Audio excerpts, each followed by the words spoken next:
Okay, let's talk about The Wall by Marlen Haushofer. You think your lives are monotonous, and if you could just run away to the mountains with a dog, a cat, maybe a cow to get some milk, then all your problems will be magically fixed. Imagine that wish comes true, and it's so much worse than your wildest imagination.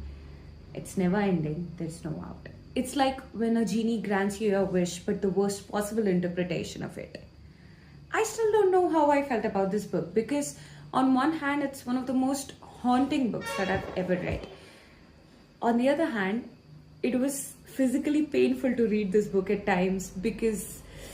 So I give it 3.5 stars, but plus minus star, and it can go either way.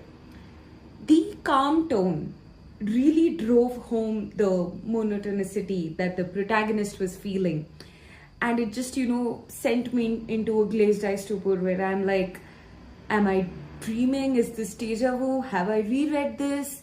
Am I suffering from memory loss? The lack of identity that was amplified in the way that there's nothing else to do. What is the point of your name if there's nobody else to call you by it? There's a quote that the only creature in the forest that can do any harm is me. I'm the only one capable of showing mercy.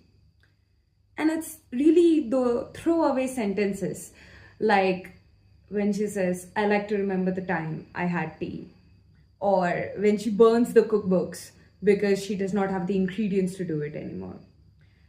But anytime you feel comfort and are comfortable in the setting, they will drop a bomb and rip your heart right out of your chest.